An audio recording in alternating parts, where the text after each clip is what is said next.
August afternoon, 1875. San Francisco's financial district, Montgomery Street.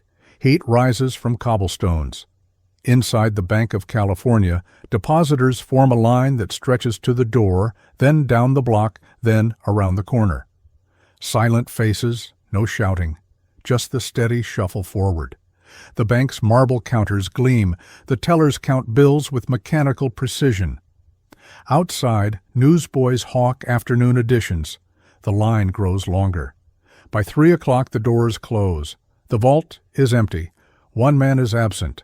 William Ralston, the bank's cashier, the man who built San Francisco's water system, its mills, its theaters, and a hotel so large it occupies an entire city block.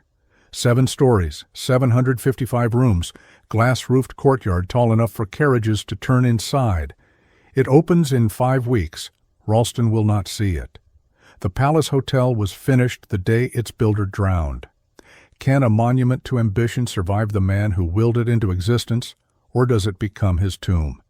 If you enjoy investigations into Gilded Age excess and the financial systems that built America's grand hotels, please like, subscribe, and tell me in the comments which forgotten palace we should explore next. Your support makes these detailed stories possible. Thank you for being here. Let's begin. To understand what happened in August of 1875, you have to go back 11 years, to the moment William Ralston became the most powerful financier west of the Mississippi. Not through inheritance, not through luck, through nerve. Ralston was born in 1826 in Pennsylvania, the son of a farmer turned minor businessman. No fortune waited for him. By his early 20s, he was clerking on Mississippi riverboats, learning accounts, reading passengers, and understanding the mechanics of credit. Credit was the engine.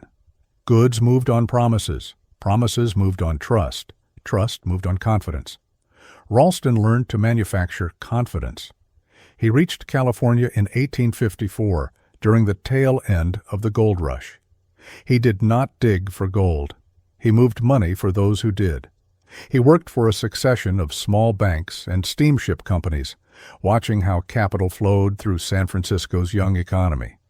He saw how fortunes were made, not slowly through saving, but rapidly, through leverage. Borrow against one asset to acquire the next. Use that to secure credit for a third. Expand or collapse.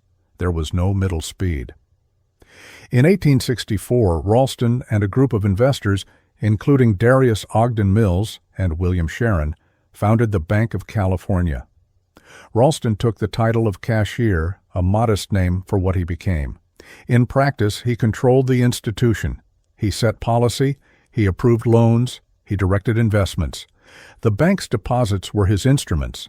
The Bank of California was not a traditional bank. It did not simply hold deposits and issue loans at careful margins. It functioned as Ralston's personal venture capital vehicle.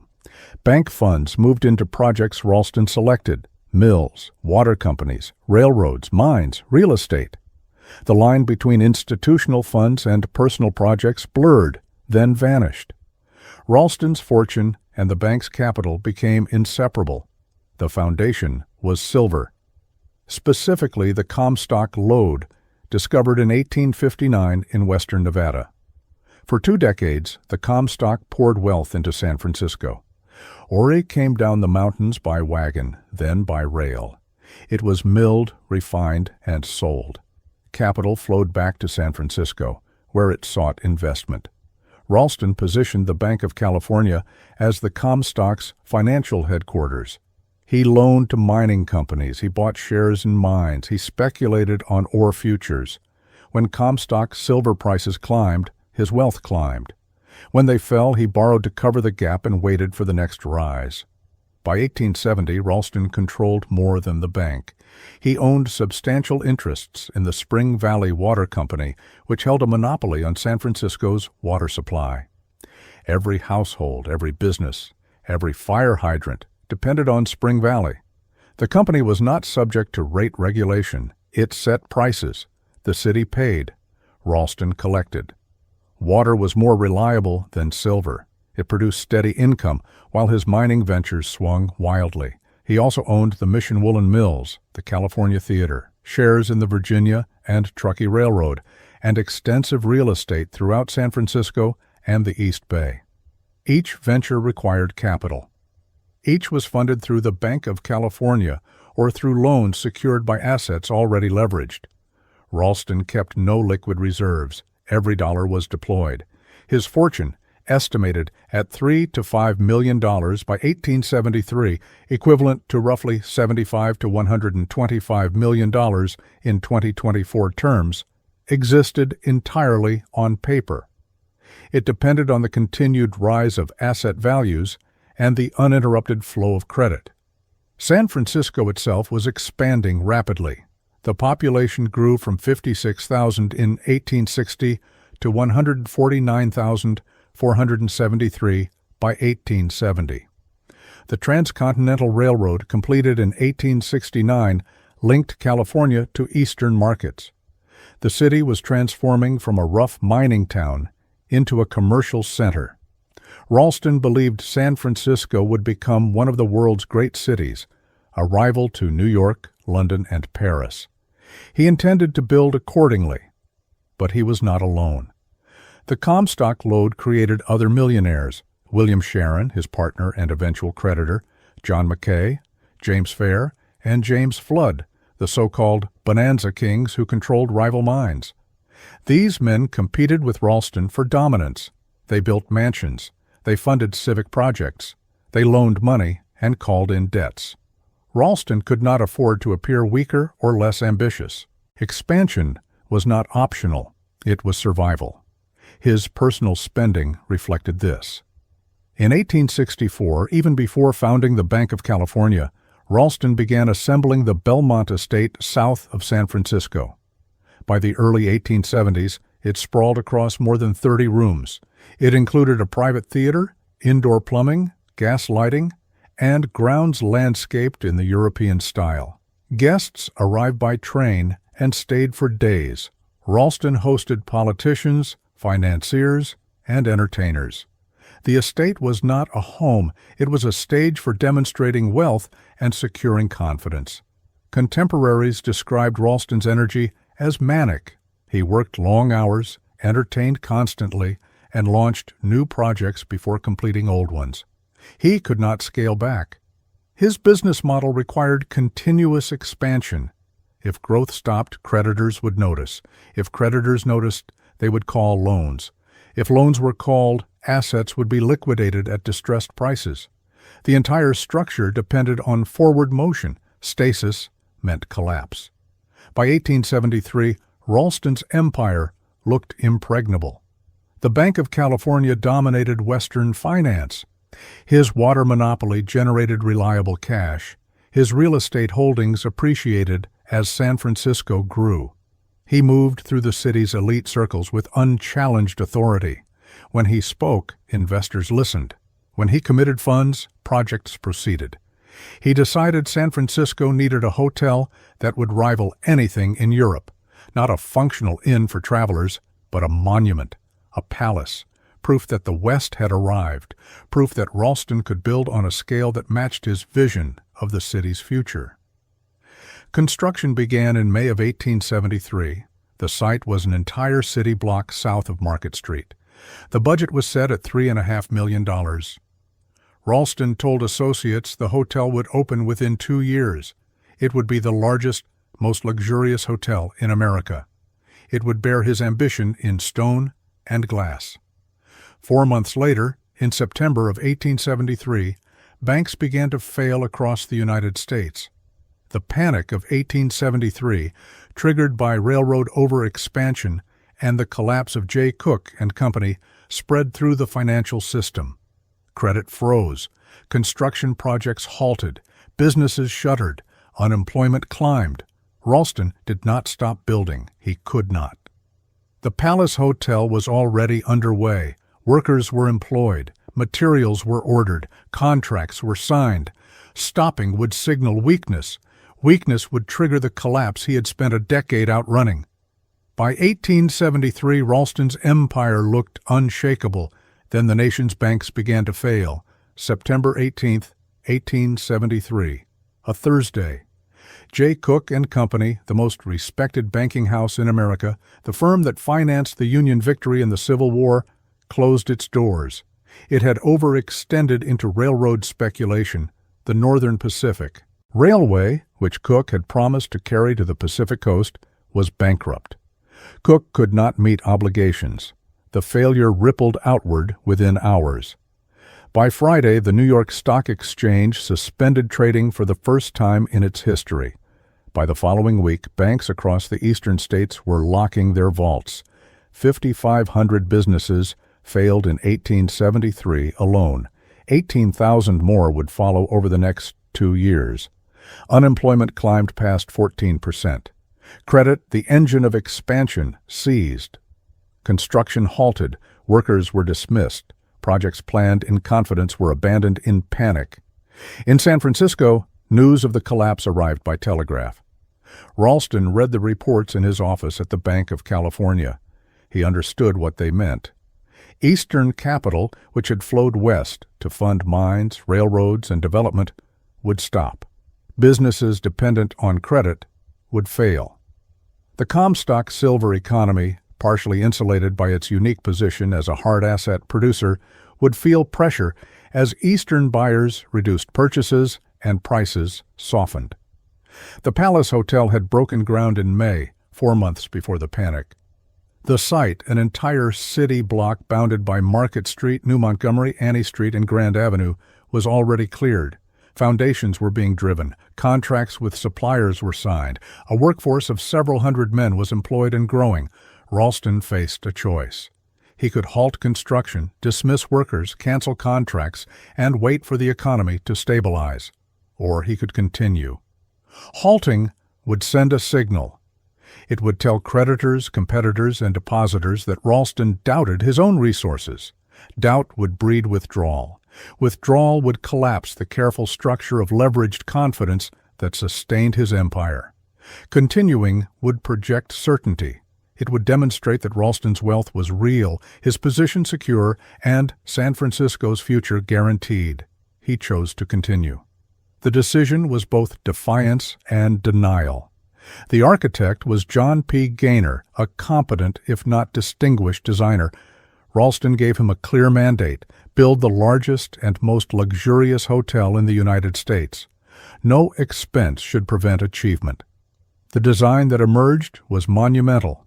7 stories above street level, 350 feet of frontage on Market Street, 275 feet on the side streets. The structure would occupy nearly 2 acres of ground and contain 4.5 acres of floor space. At the center, a courtyard. Not a modest light well, but a grand interior space, 144 feet long, 84 feet wide, rising the full height of the building. A glass roof would cover it, flooding the interior with daylight.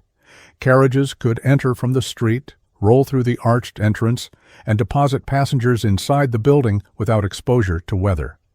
Guests would step from their coaches onto marble, floors beneath a ceiling 7 stories overhead. The Grand Court, as it was named, would be unlike anything in American hotel architecture. The plan called for 755 guest rooms. 437 would have private bathrooms, a ratio unprecedented in American hotels. Most establishments provided a handful of baths on each floor, shared among dozens of guests. The palace would offer privacy and modern plumbing on a scale that challenged even European luxury. The exterior would present 652 bay windows, projecting outward to capture light and views. The walls would be 12 to 18 inches thick, brick construction with stone facing. Ceilings would rise 12 to 15 feet on the main floors, generous even by the standards of grand public buildings. The hotel would not merely accommodate guests, it would overwhelm them. Construction required industrial logistics. Foundations began with redwood pilings, driven 12 to 14 feet into the bay mud that underlay much of San Francisco south of Market. The soil was unstable, prone to liquefaction in earthquakes, but the technology to address this adequately did not yet exist. Engineers drove the pilings until they met resistance and hoped. Brick arrived by the millions. Estimates place the total between 16 and 20 million bricks, fired in local kilns and hauled to the site by wagon. Marble came from Vermont and Tennessee for structural elements, with Carrara marble imported from Italy for decorative details. Hardwoods, mahogany, rosewood, black walnut, were shipped from the East Coast and Central America. Carpets were ordered from Brussels. Mirrors, which required sophisticated glass manufacturing technology not yet mature in the United States, came from Belgium and France. Every material carried cost, and much of it carried transportation surcharges. Materials shipped around Cape Horn or hauled by transcontinental rail added 15 to 25% to expenses. The workforce grew steadily.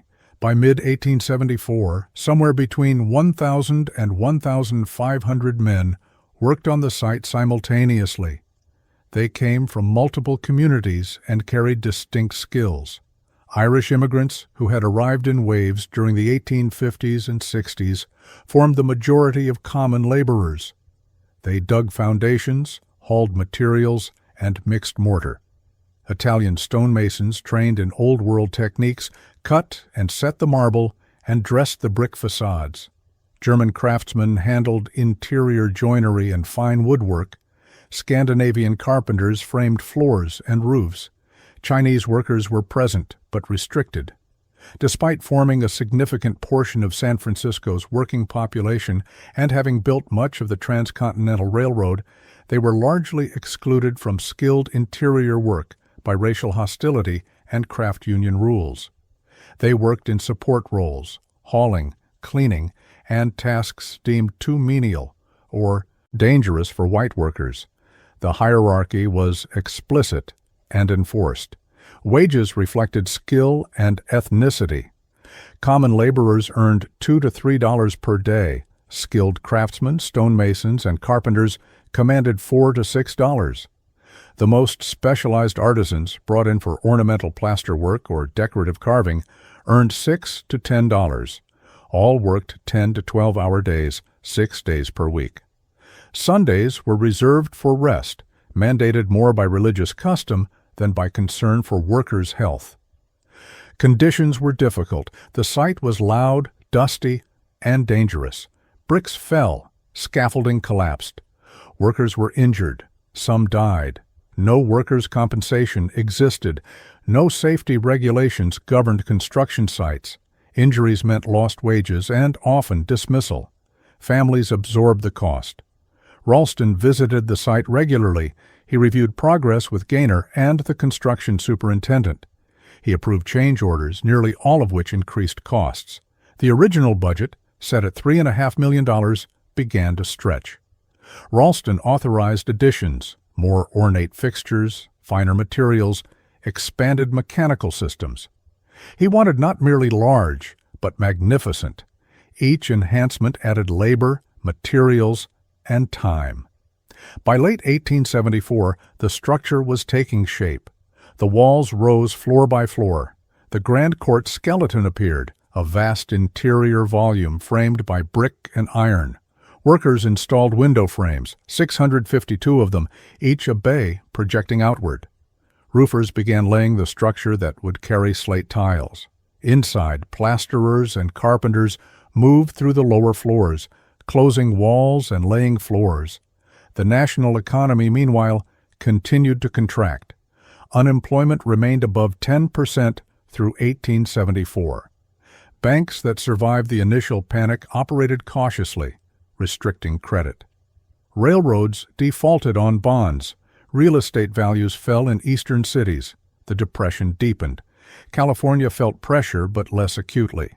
The Comstock lode still produced silver, though output was declining and prices were soft.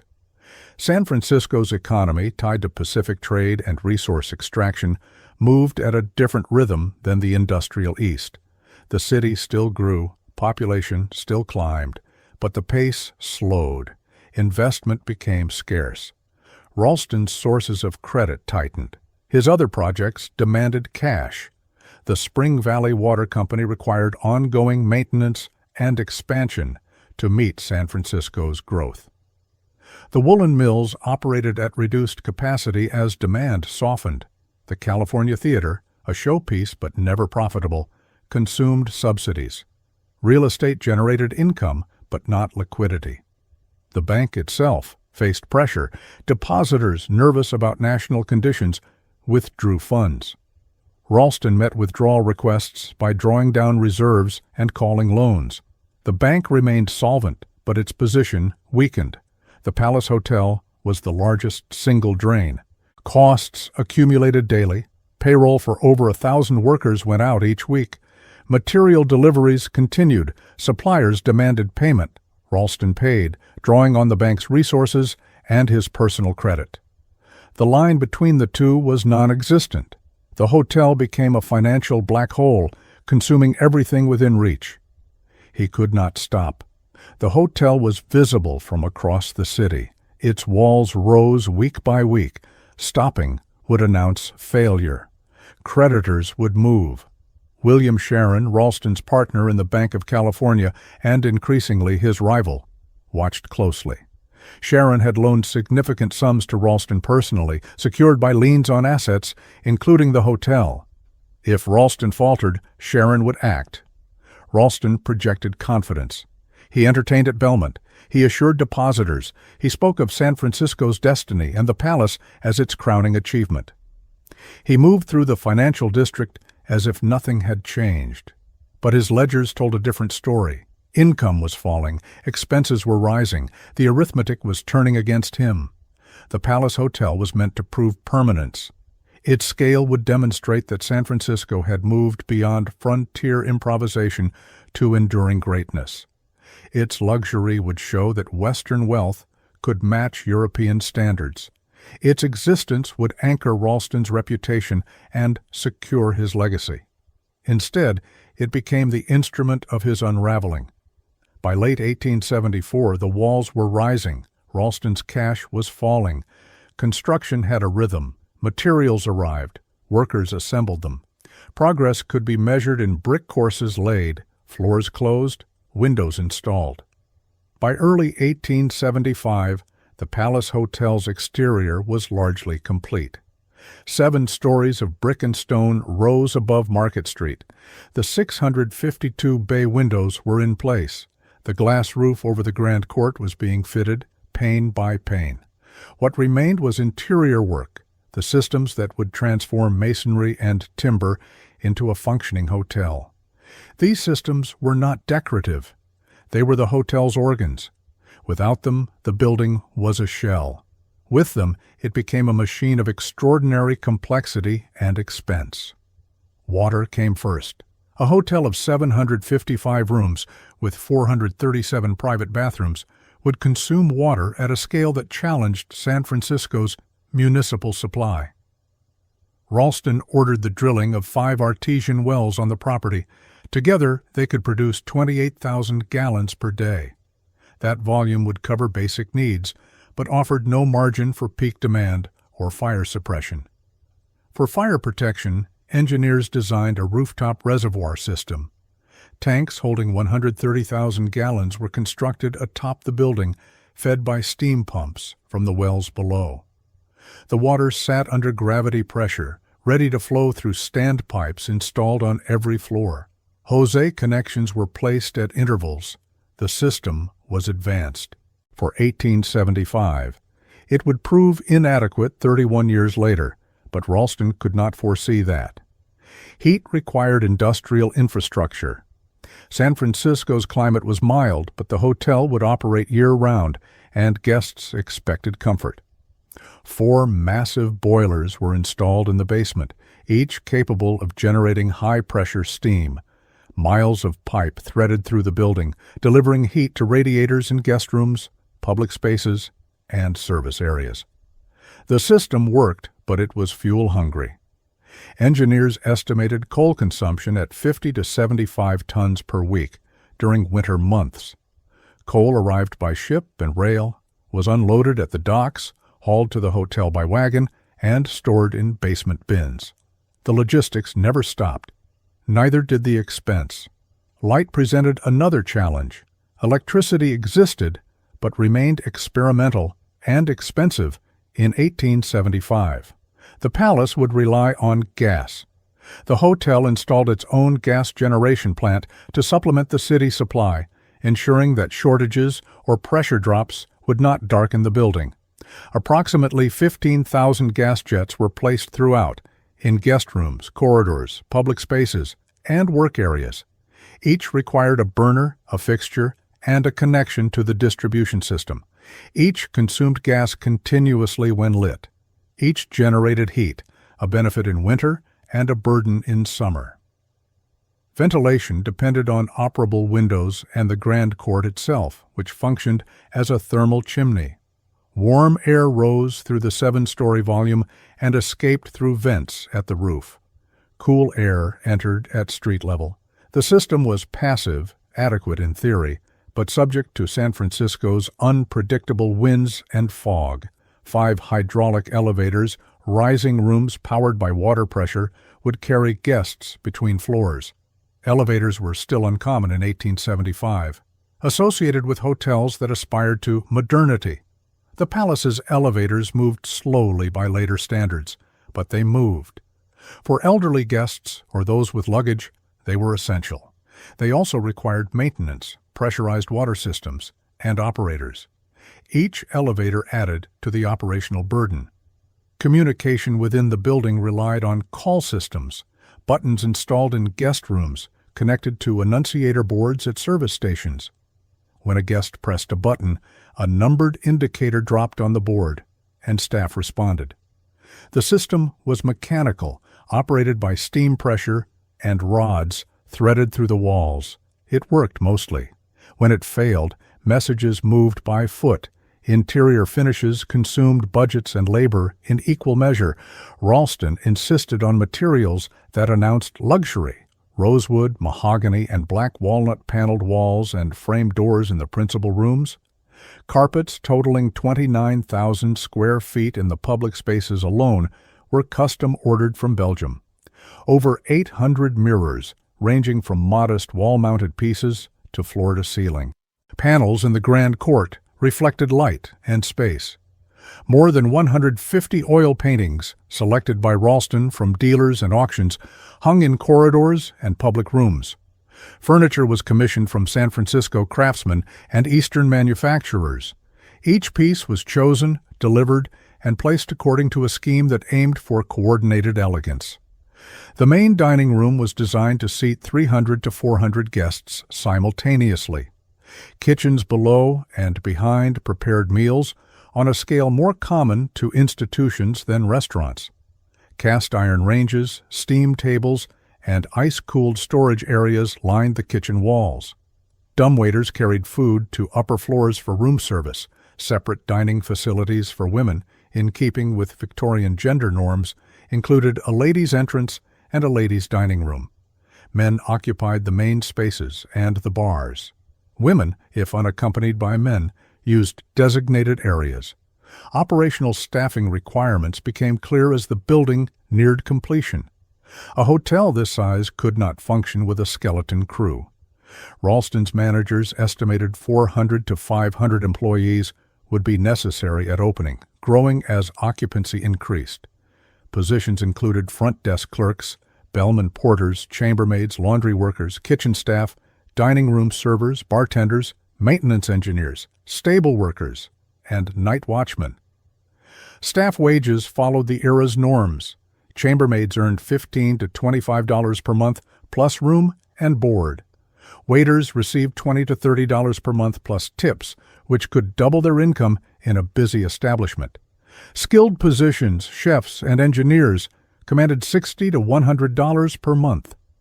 Lower-tier staff lived in dormitory-style housing in the upper floors and basement areas. Supervision was hierarchical. Department heads reported to a general manager, who answered to ownership. The arithmetic was sobering. Payroll alone, for 450 employees at average wages, would approach $20,000 per month. Food and beverage supplies for 500 to 800 guests, plus staff meals, might total $10,000 to $15,000 per month. Coal, gas, water, laundry, maintenance, insurance, taxes, and incidental expenses added thousands more. Annual operational costs were projected between $600,000 and $800,000. Revenue projections depended on occupancy and rates. Rooms were planned to rent at $2 to $5 per night for standard accommodations, $8 to $15 for suites. The American plan, which included meals, would cost $4 to $6 per day. If the hotel averaged 60 to 70% occupancy, a reasonable target for an established property, annual revenue might reach $700,000 to $900,000. Profit margins, if achieved, would be thin, 5 to 15% in good years. Losses were possible in downturns. The numbers assumed the hotel would attract sufficient guests to fill 755 rooms consistently. That assumption rested on San Francisco's continued growth, the Transcontinental Railroad delivering travelers, and the palace's reputation drawing the wealthy. All of these factors were plausible in 1873. By 1875, they were uncertain. Ralston's financial position had deteriorated steadily through 1874 and into 1875. The Comstock lode, the foundation of his fortune, was declining. The richest ores had been extracted. Deeper mining required greater investment and yielded lower returns. Silver prices remained soft due to national economic conditions. Ralston's mining investments, which had once generated cash, now consumed it. His other holdings were illiquid. The Spring Valley Water Company was valuable but could not be sold quickly. Real estate required buyers, and buyers required credit. Credit was scarce. The California Theater and the woolen mills lost money. The Belmont estate cost thousands annually to maintain. Debts accumulated. Ralston met obligations by borrowing, using one loan to service another. The Bank of California faced its own strain. Depositors, nervous about economic conditions and aware of Ralston's extended commitments, withdrew funds. The bank met withdrawals by liquidating assets and calling loans from borrowers. Reserves thinned. The bank remained solvent on paper, but the margin narrowed. William Sharon watched. Sharon was Ralston's partner in the Bank of California, a major creditor, and increasingly a rival. He had loaned Ralston significant sums, secured by liens on assets, including the Palace Hotel. Sharon was patient, but his patience had limits. If Ralston defaulted, Sharon would move to protect his interests. That protection would mean taking control. Ralston understood the position. He also understood that acknowledging the crisis would trigger the collapse. If he admitted weakness, depositors would run. If depositors ran, the bank would close. If the bank closed, his entire structure would fall. His only option was to project confidence, complete the hotel, and hope that opening it would restore faith. Documented accounts from those close to Ralston during this period describe a man under immense strain. He worked without rest. He entertained at Belmont as if nothing had changed. He attended theater openings and civic events. He smiled, assured, and deflected. Privately, he was frantic. He pushed contractors to finish faster. He approved expenditures he could not afford. He refused to acknowledge that the situation was beyond recovery.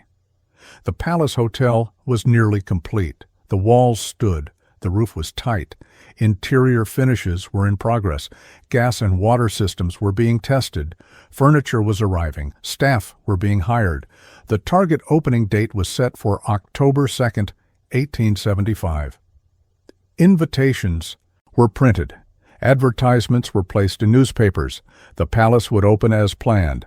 There was no mechanism to stop. Construction contracts bound Ralston to completion. Workers depended on wages. Suppliers demanded payment for materials already delivered. The hotel had consumed millions. Walking away would mean losing everything already invested and still facing creditors. The only path was forward. The arithmetic was clear to anyone who examined it. The hotel's operational costs would exceed plausible revenue, at least in the early years. Even if occupancy met projections, The margin was thin. Any shortfall in guests, any economic downturn, any unexpected expense would turn operations into a cash drain. Ralston's fortune, already stretched, could not sustain prolonged losses. He bet that success would solve everything. A grand opening, full occupancy, high rates, San Francisco's elite adopting the Palace as their headquarters, tourists arriving by rail to stay in America's most luxurious hotel, revenue rising to meet costs, then exceeding them, the bank stabilizing, creditors satisfied. The vision vindicated. It was possible. It was also implausible. August 1875. The hotel stood ready. The bank did not. August 26, 1875. Thursday morning. The Bank of California opened its doors at the usual hour. By mid-morning the lobby was filling, not with the ordinary flow of business, but with something else. Depositors, men in business suits and working clothes, women unaccompanied, a rarity, carrying bank books. They formed a line at the teller windows. They waited silently. When their turn came, they asked for the same thing: withdrawal, full balance, cash. Word had spread overnight. Rumors, always present in financial districts, had sharpened into conviction. The Bank of California was overextended. William Ralston had borrowed too much, invested too widely, and could not cover his positions. The Palace Hotel, visible from across the city, had consumed millions with no return. Ralston's other ventures were failing. The bank itself was at risk. Rumors, once released, moved faster than facts. By noon the line stretched from the teller windows to the door, then out onto Montgomery Street, then around the corner. Faces were calm but determined. No shouting, no panic, just the steady shuffle forward. Inside, behind the marble counters, tellers counted bills with mechanical precision. Each withdrawal was recorded in ledgers. Each stack of currency left the vault and passed through the grill to waiting hands. The vault, which had held hundreds of thousands of dollars that morning, was emptying. Ralston sat at his desk on the second floor. He could see the line through his window. He knew what it meant. A bank run, once started, could not be stopped by reassurance. It could only be stopped by meeting every demand until confidence returned or the vault emptied. His vault was emptying. By 2 o'clock, reserves were critically low. Ralston sent messages to William Sharon and the bank's other directors. An emergency meeting was called for late afternoon. At 3 o'clock, the bank closed its doors. Not at the usual hour, but early. The vault was depleted. Depositors still waiting outside were told to return the next day. Many did not believe there would be a next day. The meeting convened in the bank's boardroom. Ralston, Sharon, and the other directors reviewed the position. The numbers were stark. Liabilities, deposits owed to customers, exceeded liquid assets by a substantial margin. The gap could not be closed by selling securities or calling loans. Securities had collapsed in value. Borrowers could not pay. The bank was insolvent. Sharon spoke plainly. The bank could reorganize, but only if Ralston stepped aside. Depositors had lost confidence in Ralston personally. His removal was necessary to restore trust. Furthermore, Ralston's personal assets would need to be surrendered to cover the bank's shortfall. The assets would be inventoried, valued, and liquidated to satisfy creditors. Ralston did not resist. He resigned as cashier, effective immediately. He signed documents transferring control of his holdings. The inventory began that evening. The Palace Hotel, still unfinished and unopened. The Belmont Estate, shares in the Spring Valley Water Company, interests in the woolen mills, the California Theater, the Virginia and Truckee Railroad, and various real estate parcels, all illiquid, all encumbered by existing debts. When the accounting was complete, the figures were clear. Ralston's debts totaled between $4 and $5 million. His assets, if sold under favorable conditions, might bring $3 to $4 million. He was insolvent.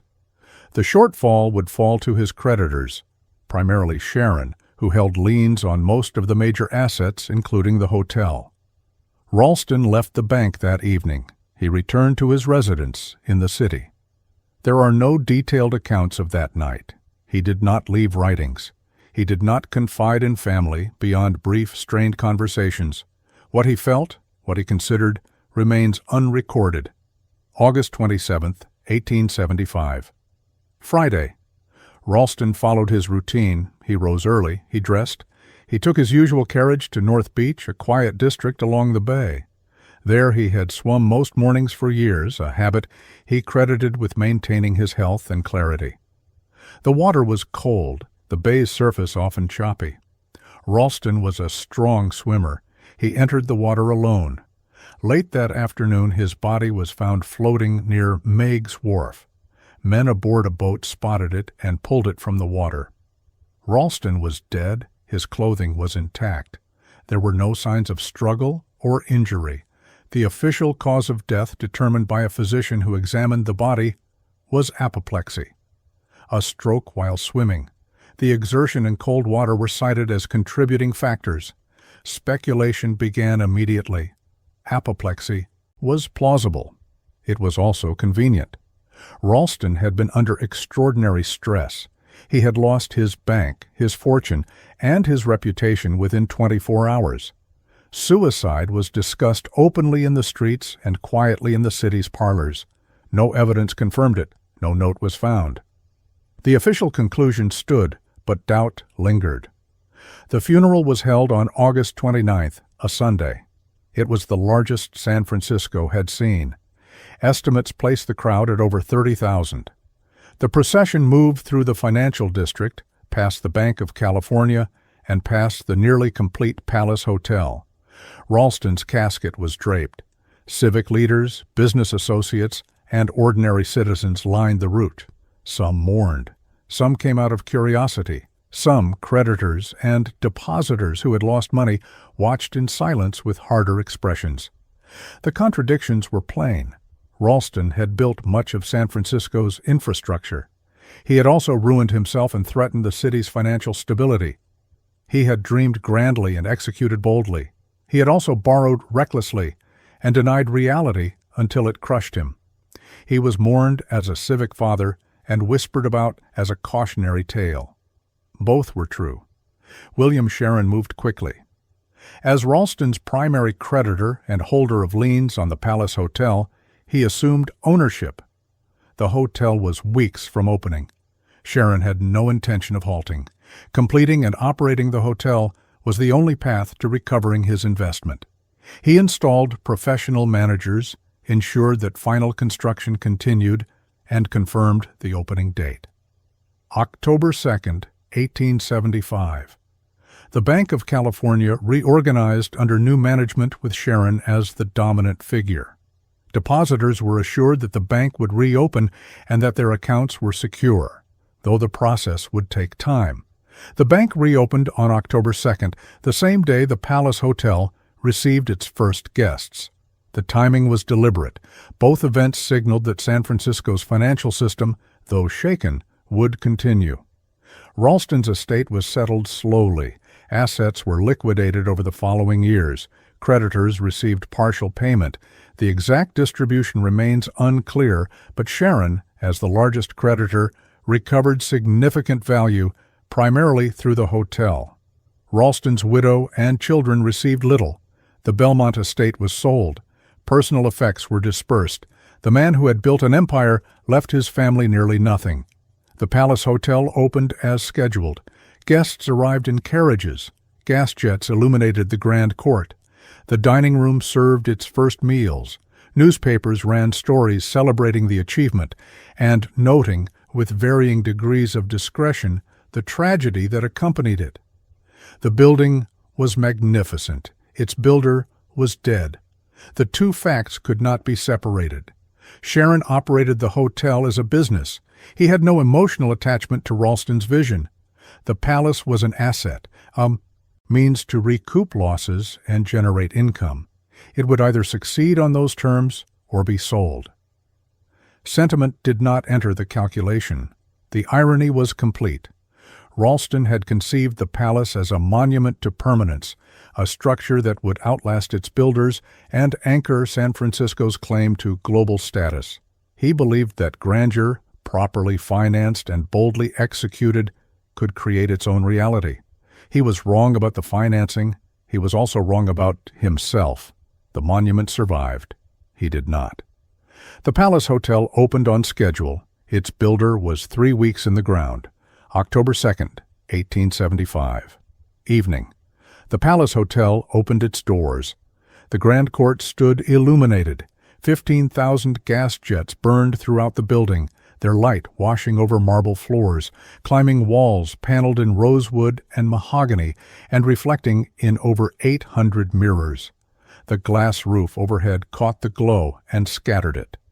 The effect was calculated to overwhelm. It succeeded. Carriages arrived in sequence. Guests rolled through the arched entrance directly into the Grand Court, stepping down onto polished stone without exposure to the street. Bellmen in uniform took luggage. Front desk clerks, trained in the formalities expected at European establishments, processed arrivals. Guests were guided to their rooms by corridors lit and carpeted, past paintings hung at intervals, up hydraulic elevators or broad staircases. The public response was divided. Awe at the scale was universal. Nothing in the American West approached it. The Grand Court alone, 144 feet long and 7 stories high, was unlike any interior space west of New York. The appointments, the attention to detail, the sheer magnitude impressed even those predisposed to skepticism. Discomfort was also present. Ralston had been dead 5 weeks. His funeral had drawn 30,000. The circumstances of his death, officially apoplexy but widely suspected as suicide, remained raw. Opening the palace felt premature to some, disrespectful to others. The building was inseparable from the man who had willed it into existence and then drowned under its weight. Guests walked through a monument that was also a tomb. William Sharon, now the owner, had no patience for sentiment. He was a practical man, 54 years old, with a fortune built on Comstock silver and careful lending. He had loaned Ralston millions. Ralston's collapse made Sharon the hotel's owner by default, not choice. Sharon's goal was simple: operate the palace profitably and recover his investment. He hired professional managers with experience running large hotels. He imposed strict cost controls. Every department was scrutinized. Expenses that did not contribute to revenue or guest satisfaction were cut. Room rates were set to attract a broad clientele while maintaining the hotel's luxury positioning. Standard rooms rented for $2 to $5 per night, depending on size and location. Suites with multiple rooms and private parlors commanded $8 to $15. The American plan, which included 3 meals daily, cost $4 to $6 per day. Prices were high by the standards of ordinary travelers, but accessible to the upper middle class and well below the rates charged by exclusive European establishments. Sharon understood that the palace could not function as a private club for San Francisco's wealthiest families. The city's elite numbered in the hundreds. The hotel had 755 rooms.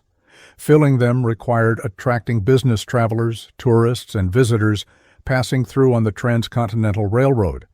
The palace would be luxurious and commercial, grand and accessible. Exclusivity would be performed through service and appointments, not through restricting access. Occupancy targets were set at 60 to 70% to break even. That meant maintaining an average of 450 to 525 occupied rooms nightly. Reality fell short. Typical occupancy ranged from 55 to 65%, close but not sufficient for comfortable margins. The arithmetic was unforgiving.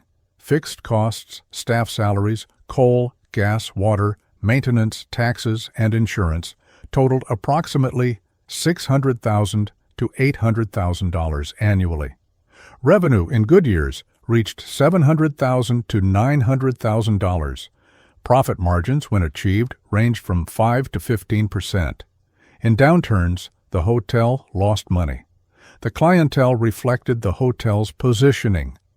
Railroad executives from the Central Pacific and Southern Pacific used the palace as their San Francisco headquarters.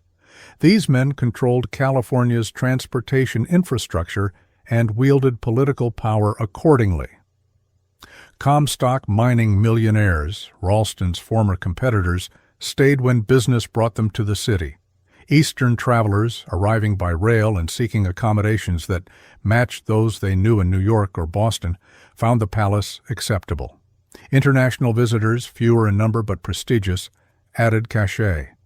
Notable guests appeared regularly and were publicized. Emperor Dom Pedro II of Brazil stayed in 1876 during his tour of the United States.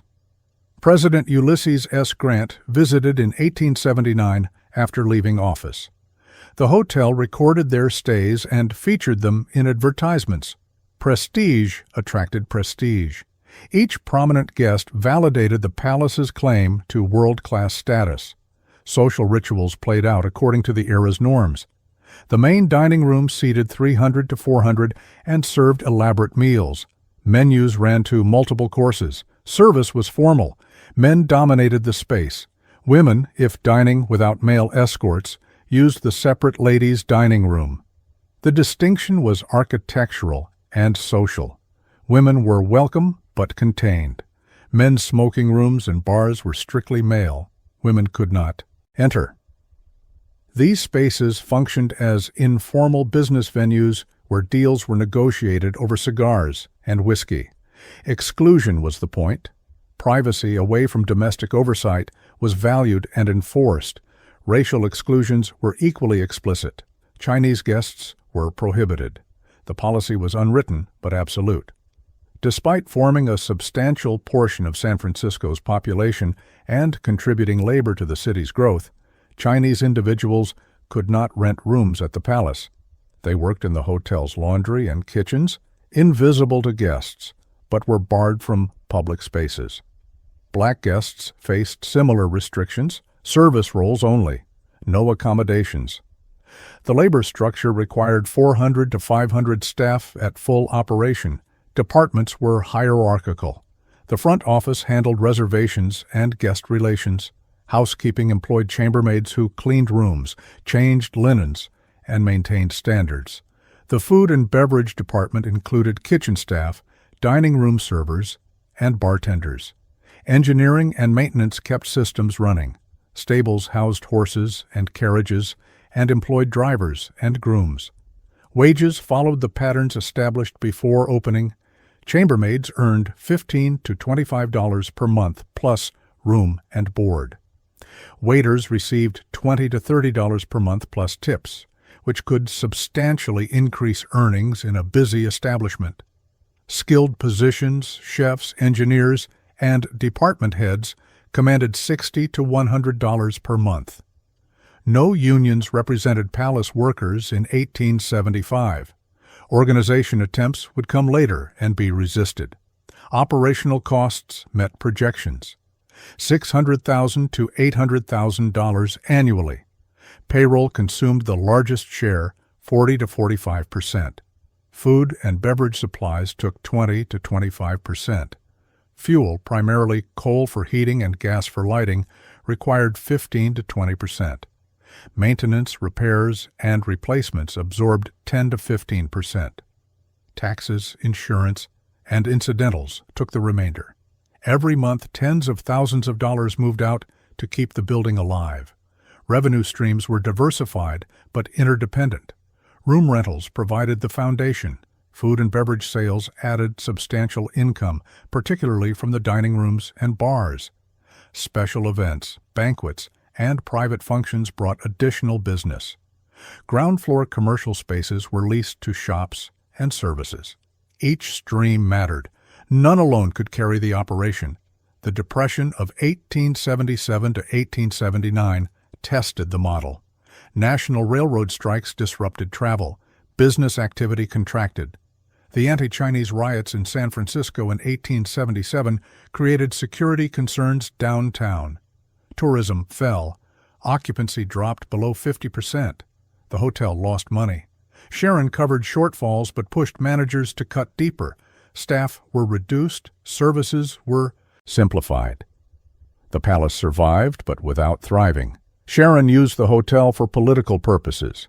He was elected United States Senator from Nevada in 1875, shortly after Ralston's death, and served until 1881. The palace functioned as his San Francisco base. He entertained political allies, hosted meetings, and conducted the business of influence in its private dining rooms. The hotel's grandeur served his purposes. It projected power and stability, qualities useful to a man whose wealth came from speculation and whose reputation was built on ruthlessness. Maintenance emerged as a persistent challenge. Buildings of this scale demand constant attention. By the early 1880s, problems appeared. The roof developed leaks where slate tiles shifted or copper flashing failed. Plumbers addressed failures in the miles of pipe threading through walls. Carpets in high-traffic areas wore thin and required replacement. Gas fixtures needed cleaning and adjustment. The hydraulic elevators, complex machines dependent on water pressure and mechanical linkages, broke down regularly. Each repair cost money and disrupted operations. Rooms taken offline for work could not generate revenue. Systems failures created guest complaints. Deferred maintenance accumulated when budgets were tight. The hotel aged visibly. What had been gleaming and new in 1875 showed wear by 1885. Sharon died in 1885. He was 64. His estate, substantial and complex, retained ownership of the palace. The hotel passed to his heirs and was managed by trustees. Professional operators continued running daily operations. The transition was smooth because Sharon had treated the palace as a business, not a passion project.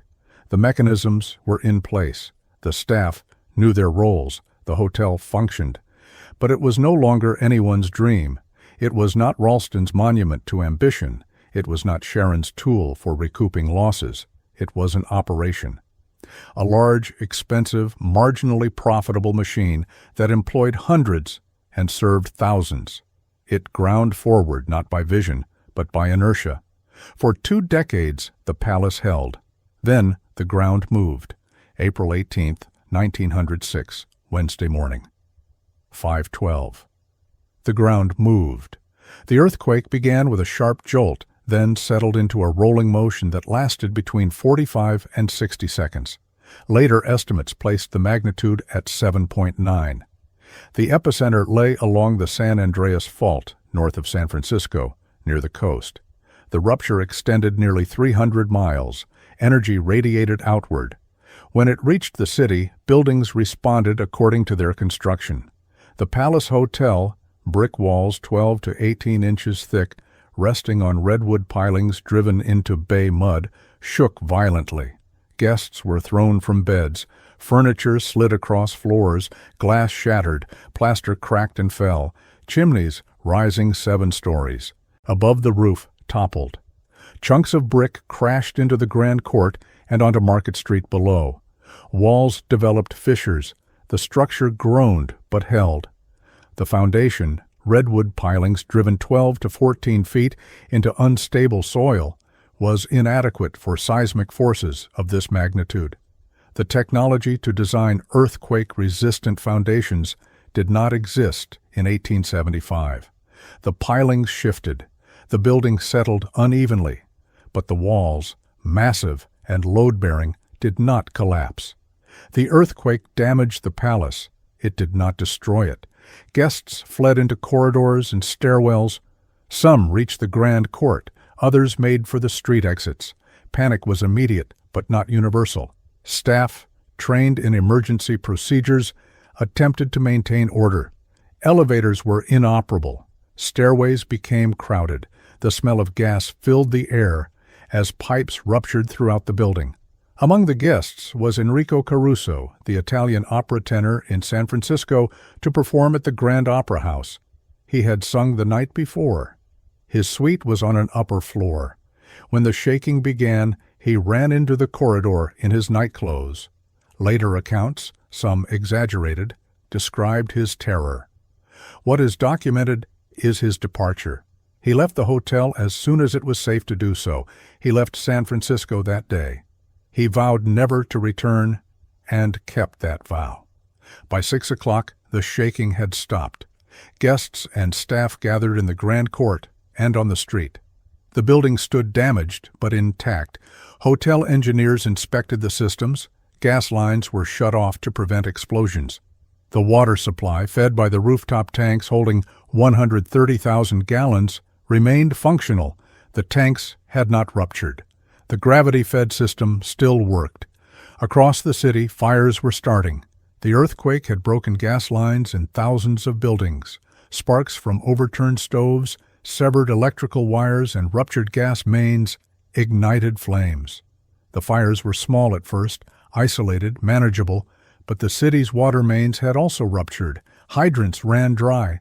The fire department, well-trained and equipped, found itself helpless. Without water pressure, hoses were useless. Fires spread. Block by block, building by building, the flames climbed through the wooden structures that dominated San Francisco's housing stock. Brick buildings burned from within. The fire moved south of Market, toward the Palace. By early afternoon, smoke filled the sky. The hotel's management faced a decision: evacuate completely or attempt to defend the building. The internal water supply offered a chance. Staff organized. Hoses connected to standpipes on every floor. Crews positioned themselves at windows and on the roof. Guests were evacuated. Only essential staff remained. Fires reached the blocks surrounding the palace by mid-afternoon. Buildings across Market Street burned. Flames jumped gaps carried by wind and radiant heat. Embers landed on the palace's roof and ignited. Tar and wooden framing beneath the slate tiles. Staff on the roof fought these fires with water from the tanks. They extinguished some, others rekindled. The hotel held through the afternoon and into the evening. Water flowed from the rooftop tanks through the standpipes. Staff rotated shifts. The effort was disciplined and determined. The palace had resources other buildings lacked. For hours it seemed possible the hotel might survive. But 130,000 gallons is finite. The fires surrounding the building were not. By evening, the water pressure weakened. The tanks were draining. Fires on the roof multiplied faster than crews could extinguish them. Smoke filled the upper floors. Heat intensified. The decision was made to evacuate remaining staff. By late evening on April 18th, flames breached the building. The Grand Court's glass roof, weakened by heat, began to collapse. Panes shattered and fell inward. Fire entered through the roof and through windows. Once inside, it consumed everything combustible. Carpets, wooden paneling, furniture, drapes, paintings, and the structural timbers supporting floors and ceilings. The fire burned through the night. By dawn on April 19th, the Palace Hotel was gutted. The exterior brick walls stood blackened and cracked. The interior was ash. 7 floors of guest rooms, public spaces, kitchens, and service areas were gone. The Grand Court, once a soaring interior space flooded with light, was an open pit surrounded by charred walls. The roof had collapsed entirely. Debris filled the lower floors. Photographers arrived as the ruins cooled. The palace, because of its prominence and scale, became one of the earthquake's iconic images. The standing walls framed empty air. Windows opened onto nothing. The contrast between the building's former grandeur and its present devastation was stark. The photographs circulated nationally. The palace became a symbol of the city's destruction. The loss was total. Contents were incinerated. The art, the furniture, the carpets, the fixtures, the systems, all gone. The structure itself was compromised. The walls might stand, but their integrity was questionable. Heat had weakened mortar. Cracks ran through load-bearing sections. Even if the walls were salvaged, everything behind them would need replacement. Insurance became immediately contentious. Policies typically covered fire, but not earthquake. Insurers argued that the earthquake caused the structural damage, limiting their liability. Hotel ownership argued that fire destroyed the building, triggering full coverage. The dispute dragged through negotiations and courts. Payments, when they came, were partial. The settlement covered a fraction of the reconstruction cost. The citywide toll was catastrophic. Approximately 28,000 buildings were destroyed, most by fire rather than earthquake. Death estimates ranged from 3,000 to higher, though exact figures were never established. Over 225,000 people, more than half the city's population, were left homeless. Refugee camps filled parks and open spaces. The economy collapsed. Businesses relocated. The question was not whether San Francisco had been damaged, but whether it could recover. For the palace, the question was simpler, but no less uncertain: rebuild or abandon. The site held value, the location remained central, but the scale of reconstruction was daunting. The cost would approach or exceed the original 1875 expense. The city's future was unclear. Investors were cautious. Capital was scarce. Many argued that rebuilding a structure as large and expensive as the palace was irrational. The Sharon heirs, still the primary owners, debated. The insurance settlement was insufficient. Outside capital would be required. The risk was substantial. San Francisco might never recover its pre-earthquake population or economy. A rebuilt palace might open to empty rooms and face bankruptcy within years. For 3 years, the ruins stood. The walls remained too expensive to demolish and too uncertain to rebuild. They became a landmark of a different kind. Visitors walked past and looked up at the empty windows. The palace was no longer a hotel. It was a monument to what had been and a question about what might be.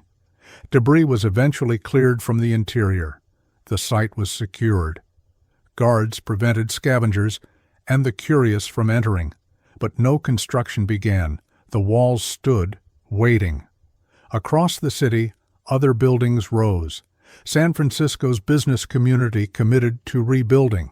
Civic leaders launched campaigns to restore confidence. Slowly, investment returned.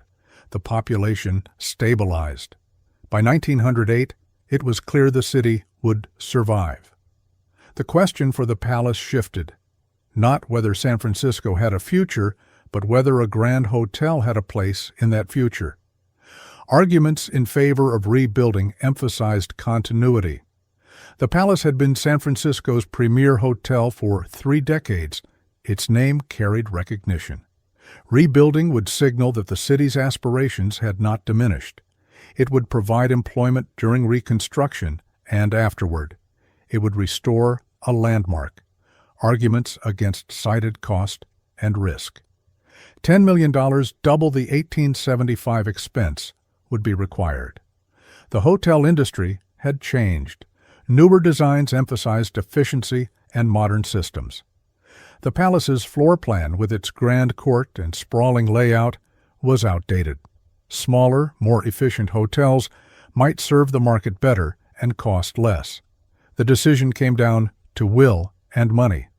A new entity, the New Palace Hotel Company, was formed. Sharon heirs contributed capital. Outside investors were recruited. Bonds were issued. The commitment was made. For 3 years, the palace was a shell. Then, money and will converged.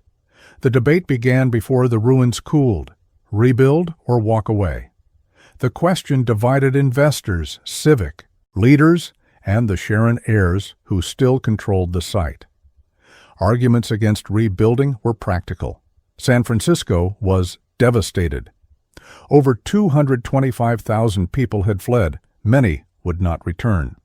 Businesses were relocating to Oakland, Los Angeles, and other cities where buildings still stood and operations could resume. Capital was scarce. Insurance settlements were partial and contested. The national economy was cautious. Lending for speculative projects in a ruined city was difficult to secure. The Palace Hotel, even before the earthquake, had operated on thin margins. Rebuilding would cost millions. The investment would not return quickly. Newer, more efficient hotels with modern designs might serve the recovering city better. The old model, grand spaces and extravagant scale, belonged to an era that ended on April 18, 1906. Arguments in favor were less about economics and more about will. The palace was a landmark. Its destruction symbolized the city's trauma. Its reconstruction could symbolize recovery. San Francisco's civic identity was bound to defiance. The city had burned 6 times in its first few years and rebuilt each time. The 1806 earthquake would not be different. If the palace rose again, it would prove that ambition had not been extinguished. The Sharon heirs consulted accountants, architects, and city officials. The insurance settlement, though partial, provided seed capital. Additional funds would require forming a new investment vehicle. In 1907, the new Palace Hotel Company was established. Sharon family members contributed. Outside investors were recruited. Bonds were issued against future hotel revenues. The total capitalization approached $10 million, double the 1875 construction cost, equivalent to over $300 million in 2024 terms. The commitment was made: rebuild. The first step was demolition. The standing walls, though visually intact, were structurally compromised. Heat from the fire had weakened mortar. Cracks ran through load-bearing sections. Engineers determined that salvaging the walls was impractical. Everything had to come down. Demolition crews moved in. Over months, the walls were reduced to rubble. The site was cleared to bare ground. What had been the Palace Hotel was erased completely. The new design came from Trowbridge and Livingston, a respected New York architectural firm with experience in large commercial buildings. The mandate was clear: learn from 1906, build to survive. The fundamental change was structural. The original palace had relied on load-bearing brick walls. The new palace would use a steel frame. Steel columns and beams would carry all vertical and lateral loads. Walls would be curtain walls. Non-structural cladding hung on the frame. In an earthquake, the frame could flex without collapsing. The walls, not carrying load, could crack without bringing the building down. Fireproofing was equally critical. Concrete floors replaced wood. Fire-resistant materials, terracotta, tile cladding on steel members, and plaster on metal lath were used throughout. A modern sprinkler system, with water supplied by city mains and backed up by internal tanks, was installed. Fireproof stairwells provided evacuation routes. The building was designed to contain fires and allow occupants to escape. The Grand Court was reconstructed, renamed the Garden Court. The dimensions remained the same: 144 feet by 84 feet, rising through multiple floors. The glass roof was rebuilt with a steel framework and larger panes. Marble floors, imported from the same quarries used in 1875, were laid. The space was intended to evoke the original while incorporating modern engineering. It succeeded visually. Structurally, it was entirely new. Room count was slightly reduced to allow for larger accommodations. The original 755 rooms had been small by early 20th century standards. The new palace offered fewer but more spacious rooms, each with a modern private bathroom. Plumbing was updated. Electrical wiring replaced gas lighting throughout. Telephones were installed in every room, a luxury still uncommon in 1909. Construction proceeded from 1907 through 1909. The pace was aggressive. Investors wanted the hotel open to begin generating revenue and servicing debt. Workers, many of whom had rebuilt other structures in the city, moved through the site in shifts. Steel erectors raised the frame. Masons laid brick and terracotta cladding. Electricians and plumbers threaded systems through walls and floors. Carpenters installed trim and doors. Painters finished surfaces. Furnishings were ordered, delivered, and placed. The cost climbed steadily. Change orders, material price increases, and delays added to the budget. By completion, The total approached $10 million. The figure was staggering. It represented twice the investment Ralston had made 34 years earlier. The new Palace Hotel Company was heavily leveraged. Debt service would consume a substantial share of operating income. Profit margins would be tight. The hotel would need to achieve high occupancy immediately and sustain it. The opening was set for December 19, 1909. Marketing began months in advance. Advertisements ran in newspapers across the country. The narrative emphasized continuity and resilience. The palace was reborn. San Francisco had risen from ruins. The hotel that had defined the city's Gilded Age would anchor its 20th century resurgence. The reality was more complex. The palace that opened in 1909 was not the palace that had burned. No original fabric remained except the site itself. The steel frame, the concrete floors, the electrical systems, the fireproofing, the garden, the quartz glass roof, all were new. The design evoked the 1875 building, but the structure was a reconstruction, an interpretation of history rather than history itself. This distinction was not emphasized in public discourse. The palace was marketed as continuous, a landmark restored. Guests were encouraged to believe they were experiencing the same hotel that had hosted President Grant and Emperor Dom Pedro. The illusion was deliberate and commercially necessary. A brand-new hotel lacked the cachet of a storied institution. Opening night brought celebration. The garden court was filled with invited guests, civic leaders, investors, and journalists. Electric lights, not gas jets, illuminated the space. A band played. Speeches were delivered. The palace was declared a triumph of determination over disaster. San Francisco's recovery was declared inevitable. Initial occupancy was strong. The city was rebuilding rapidly. Construction workers, engineers, architects, and investors needed accommodations. Business travel resumed as companies reopened offices. Tourists, drawn by curiosity about the earthquake and the reconstruction, arrived by train. The palace filled rooms. But operational challenges appeared quickly. The $10 million cost had been financed largely through debt. Monthly debt service payments were substantial. Operating costs, wages, utilities, supplies, maintenance, and insurance were higher than projected. Modern systems, while more efficient than 1875 technology, still required fuel, oversight, and repair. The building was new, but new buildings also fail. Plumbing leaks appeared, electrical circuits overloaded, elevators malfunctioned. Staff had to be trained in the new systems. Guests had expectations shaped by competing hotels, some of which were newer and more efficiently designed. Room rates had to cover costs but remain competitive. The arithmetic was tight.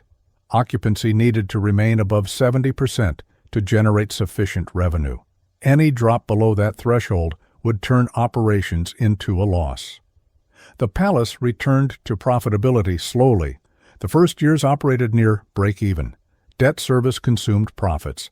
Investors who expected returns faced delays. The hotel functioned, employed hundreds, and served thousands, but it did not thrive.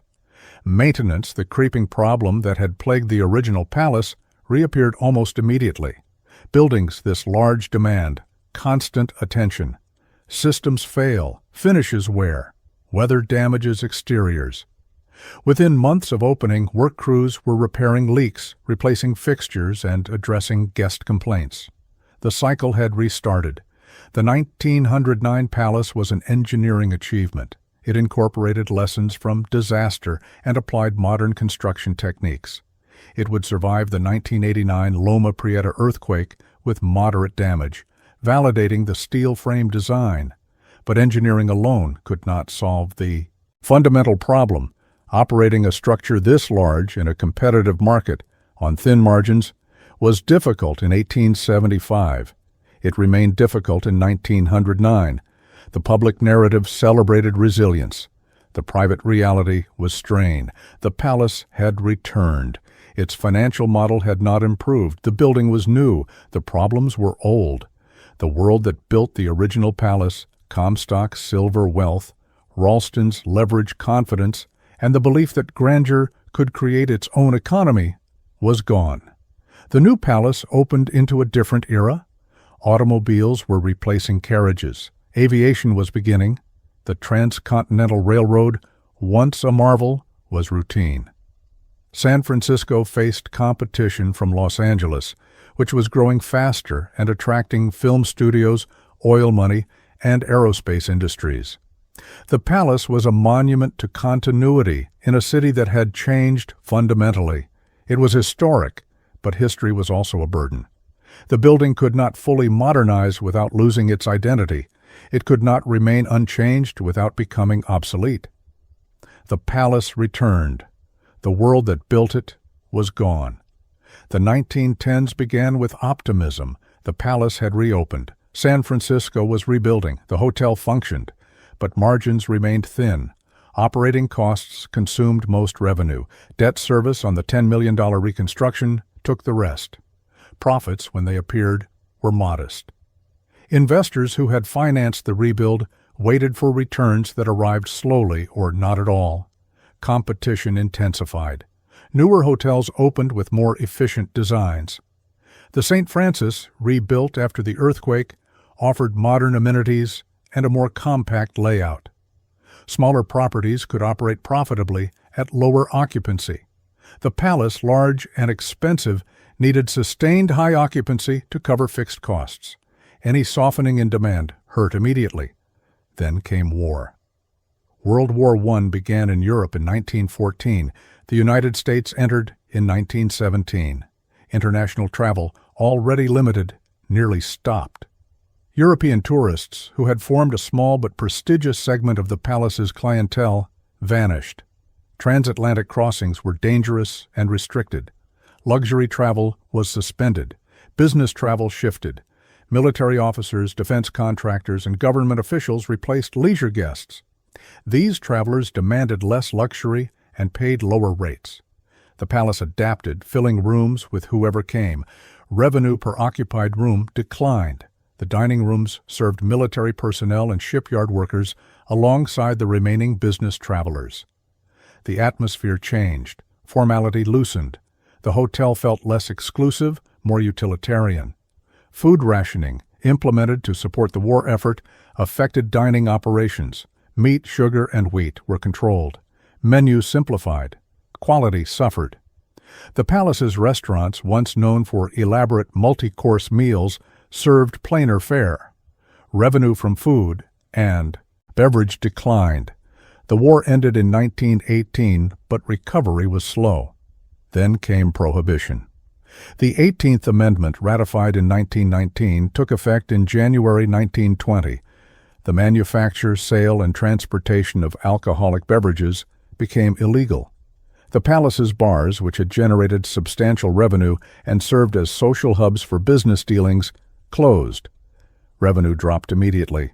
Estimates placed the decline at 15 to 20%. Bars had been profitable. They drew guests who stayed for dinner. They hosted informal meetings that led to room bookings and event reservations. Their closure disrupted the hotel's social ecosystem. Speakeasy operations began quietly. Private rooms could be rented for gatherings where alcohol, supplied by guests or procured through illicit channels, was consumed. Hotel management looked away selectively. The activity was illegal, but enforcement was inconsistent, and wealthy guests expected accommodation. The palace participated in the hypocrisy of prohibition, publicly dry, privately wet. The risk was reputational and legal. Raids, though rare at establishments catering to the elite, were possible. The 1920s brought attempts at modernization. Radios were installed in some rooms, a novelty that attracted guests. Telephones, already present in 1909, were upgraded and extended to every room. Public spaces received Art Deco redesigns, geometric patterns, and streamlined fixtures intended to make the hotel feel current rather than dated. The efforts were incremental and constrained by budget. The palace could not afford a full renovation. It applied cosmetic updates, and hoped they would suffice.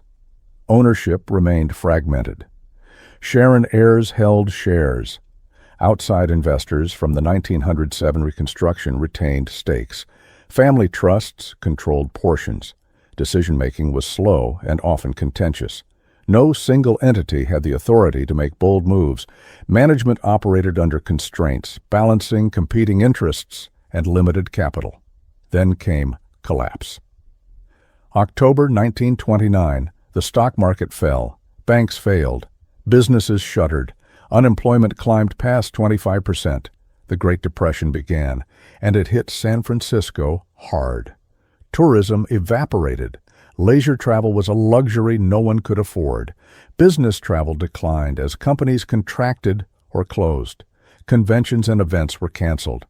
The palace's occupancy dropped from 65 to 70% in the late 1920s to 30 to 40% by 1931. Half the rooms stood empty. Revenue collapsed. Staff cuts followed. Management dismissed 40% of employees over 2 years. Chambermaids, waiters, bellmen, kitchen workers, and maintenance staff were let go. Those who remained saw wages reduced. Hours were cut. Benefits, minimal in the best of times, were eliminated. Morale fell. Service quality suffered. Guests, fewer in number, noticed. Departments were consolidated. Entire floors were closed to save on heating, lighting, and cleaning. The garden court, expensive to maintain and heat, operated on reduced hours. Dining rooms closed except for breakfast and dinner. Room service was curtailed. The palace shrank within its own walls. Deferred maintenance accumulated. Plumbing leaks went unrepaired. Electrical circuits, overloaded and outdated, failed more frequently. Carpets, worn thin in high-traffic areas, were not replaced. Paint peeled. Wallpaper faded. The building aged visibly. Systems installed in 1909 were reaching the end of their design life.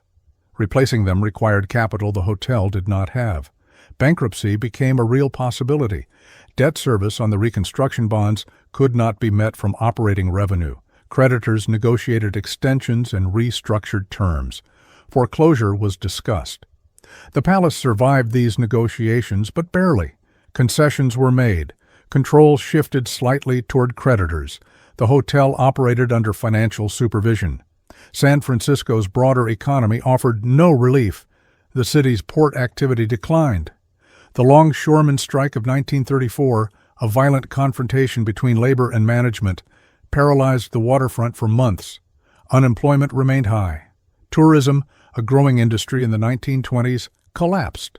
Hotels across the city struggled. Some closed permanently. Labor unrest reached the palace. Hotel workers, watching their wages fall and conditions worsen, attempted to organize. Union representatives approached chambermaids, kitchen staff, and other lower-wage employees. Management resisted.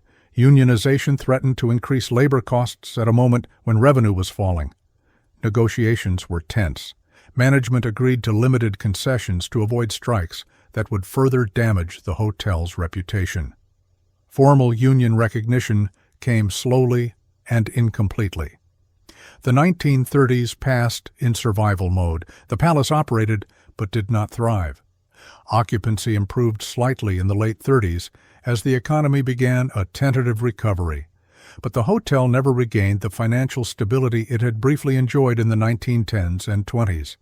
Then came another war. December 1941, Pearl Harbor. The United States entered World War II. The economic impact on the palace was complex. Occupancy increased sharply. Military officers stationed in the Bay Area needed accommodations. Defense contractors and shipyard executives filled rooms. War workers, earning steady wages for the first time in years, took rooms when traveling on business. The hotel was busy, but profitability did not follow. Military guests paid government rates, negotiated well below market. The hotel could not refuse. Patriotism and pressure made compliance mandatory. Room rates, fixed by government contract, did not cover costs. High occupancy masked low revenue per room. Rationing returned. Meat, butter, sugar, coffee, and gasoline were controlled. Dining operations struggled to maintain quality. Menus simplified again. Black market procurement was discussed and, in some cases, quietly pursued. The palace served meals that met caloric requirements but fell short of the standards guests expected from a luxury hotel. The building itself continued to age. Systems installed in 1909 were now 35 to 40 years old. Plumbing leaked more frequently. Electrical panels overloaded. Elevators broke down. Heating systems required constant repair. Maintenance crews patched and improvised. Replacement parts for obsolete systems had to be fabricated. The hotel functioned, but barely. Staff turnover increased. Younger workers left for better-paying defense jobs. Older workers, underpaid and overworked, retired or moved to less demanding positions. The palace struggled to maintain service standards with a rotating, often inexperienced workforce. Training took time the hotel did not have. The war ended in 1945. Victory brought relief and new challenges. Military guests departed. Government contracts ended. The hotel faced an immediate occupancy drop. Business travel, though expected to recover, did not return instantly. The nation's economy shifted from war production to peacetime markets. Uncertainty prevailed. The palace emerged from World War II worn, outdated, and financially marginal. The building was 46 years old. Systems were failing. Interiors were shabby. Debt from the 1907 reconstruction, restructured during the Depression, still burdened the balance sheet. Competition from newer hotels, built or renovated with post-war capital, intensified. The St. Francis had modernized. The Fairmont, atop Nob Hill, drew society events. The palace held its name and location, but little else. The hotel had survived 2 wars and a depression. Each crisis had demanded cuts, deferrals, and compromises. There had been no time to recover fully between blows. The cumulative damage, financial and physical, was profound. The palace was still operating. It was no longer thriving. The question was not whether it could return to prosperity, but whether it could remain open. The palace survived 2 wars and a depression. It could not survive irrelevance. The post-war world moved differently. Automobiles reshaped American travel. The Transcontinental Railroad, which had delivered guests to San Francisco's grand hotels for 70 years, faced competition from highways and, increasingly, from commercial aviation. Travelers who once spent days crossing the country by train now flew in hours. Their expectations changed. They wanted efficiency, convenience, and modern amenities. They did not necessarily want grandeur. Motor hotels appeared along highways, offering parking, simple rooms, and low rates. Chains standardized the experience. Holiday Inn, Ramada, and others built properties designed for automobile travelers. Check-in was fast. Rooms were small but clean and equipped with televisions, air conditioning, and private bathrooms with modern fixtures. The model worked. Occupancy was high, costs were low, profits followed. The Palace Hotel, designed for an era of carriage arrivals and week-long stays, struggled to adapt. Rooms, laid out in 1909, were small by mid-century standards. Bathrooms, though private, used fixtures that were 40 years old. Plumbing leaked. Water pressure was inconsistent. The heating system, steam radiators fed by basement boilers, was inefficient and noisy. Air conditioning was absent. San Francisco's climate made it less critical than in other cities, but guests expected it. The building systems were aging past functionality. Electrical wiring, adequate for 1909 loads, could not handle the demands of modern appliances. Circuits overloaded. Breakers tripped. Elevators, still hydraulic, broke down frequently. Repairs required parts that were no longer manufactured. Maintenance crews improvised, but the problems multiplied faster than solutions. The neighborhood was also changing. South of Market, the palace's location, had been central in 1875. By the 1950s, the business district was shifting north and west toward the financial district and Union Square. South of Market became associated with warehouses, light industry, and declining residential blocks. The area was perceived as unsafe, particularly at night. Guests arriving by taxi or car passed through streets that looked rough. First impressions mattered. The palace's ownership, still fragmented among Sharon heirs, family trusts, and creditors from the Depression-era restructuring, lacked the capital and cohesion to address these problems. Revenues were flat. Maintenance consumed available cash. There was nothing left for modernization. The hotel was trapped in obsolescence. In 1954, the Sheraton Corporation, a growing hotel chain based in Boston, acquired the palace. The purchase price was not publicly disclosed, but was estimated between $8 and $12 million. Sheraton saw potential. The palace had name recognition. Its location, though declining, was still downtown. With investment and integration into Sheraton's national marketing, the property could be stabilized. The hotel was rebranded the Sheraton Palace. Sheraton's operational systems were imposed. Reservations were centralized. Staff training followed Sheraton standards. The goal was to make the palace consistent with other Sheraton properties while retaining enough historic character to justify premium rates. The strategy was rational. The execution was difficult. Standardization conflicted with the building's idiosyncrasies. The palace was not designed for efficiency. Its layout, with the garden court at the center and rooms radiating outward, created long corridors and inefficient circulation. Housekeeping took longer. Room service was slower. Guests complained. Sheraton managers struggled to balance brand consistency with the building's limitations. Revenues improved modestly. Sheraton's national advertising brought guests who might not have considered the palace, but occupancy remained below chain averages. The building's age and inefficiencies were visible. Competing hotels, newly built or recently renovated, offered better experiences at similar or lower prices. The Hilton and Hyatt chains opened properties in San Francisco with modern designs, larger rooms, and amenities the palace could not match. By the 1960s, the palace faced a crisis. Occupancy was declining. Expenses were rising. Sheraton debated the property's future. Demolition was discussed. The land was valuable. A modern hotel, built on the same site, might perform better. The palace's historic significance was acknowledged, but history did not pay bills. Preservationists mobilized.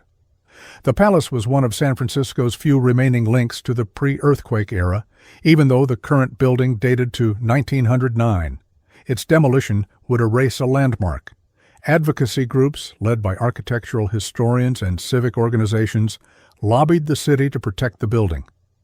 In 1975, the palace was designated San Francisco Landmark No. 18. The designation carried legal force. The building could not be demolished or significantly altered without city approval. Exterior changes required review by the Historic Preservation Commission. Interior landmark spaces, including the garden court, were similarly protected. In 1976, the palace was listed on the National Register of Historic Places, a federal designation that added prestige but little practical protection beyond the city landmark status. Together, the designations ensured the palace's survival. They also constrained the owner. Landmark status prevented economically rational modifications. Sheraton could not reconfigure the floor plan to create larger rooms. It could not alter the garden court, even though maintaining the glass roof and marble floors was expensive. It could not demolish and rebuild, the option that might have made the most financial sense. The building was protected, but protection came without subsidy. Sheraton bore all costs of preservation while losing the flexibility to adapt. Maintenance costs ran 30% to 40% higher than comparable modern hotels. The inefficient systems demanded more labor and energy. Heating, cooling, and lighting expenses were disproportionate to the building's size. landmark restrictions prevented wholesale replacement of systems with modern alternatives. Repairs had to use compatible materials and methods, which were more expensive and harder to source. Sheraton sold the palace in 1988. The buyer was the Kyoya Company, a Japanese hospitality firm expanding into the United States during the peak of Japanese investment in American real estate. The purchase price was reported at $150 million, a figure reflecting both the property size and the inflated asset values of the late 1980s. Kyoya's strategy differed from Sheraton's. Rather than standardizing, Kyoya emphasized the palace's uniqueness. The hotel was repositioned as a luxury historic property. Marketing highlighted the garden court, the building's architecture, and its connection to San Francisco's past. Room rates increased. The target clientele shifted upward. The palace would compete not on efficiency, but on experience. Renovations began, rooms were upgraded, bathrooms were modernized within the constraints of the existing plumbing. The garden court was restored, its marble floors refinished, and its glass roof repaired. Public spaces received attention. Carpets were replaced. Paint was refreshed. The investment was substantial, but not transformative.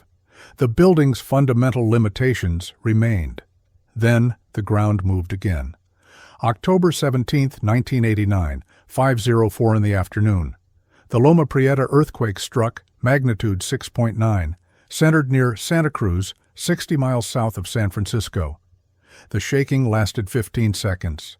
The palace, built with a steel frame in 1909, performed as designed. The frame flexed. The building did not collapse. But damage was significant. Cracks appeared in walls and ceilings. Plaster fell. The garden court's glass roof lost panes. Water and gas lines ruptured in multiple locations. Structural engineers inspected the frame and found it sound, but repairs would be extensive. The hotel closed immediately. Guests were evacuated. Staff were sent home. The palace would remain closed for 18 months. The closure was both crisis and opportunity. Repairs were necessary. Seismic retrofitting, which had been discussed but deferred due to cost, could no longer be postponed. Kyoya committed capital. Engineers installed additional bracing, reinforced connections, and upgraded the building to meet current seismic codes as closely as landmark restrictions allowed. The work was expensive and disruptive. Rooms were reconfigured during the closure. Some were combined to create larger suites. Bathrooms were gutted and rebuilt. Electrical and plumbing systems were replaced where accessible. The garden court was fully restored, its structural support strengthened, and its glass roof rebuilt with modern safety glass. The palace reopened in 1991. Initial occupancy was strong.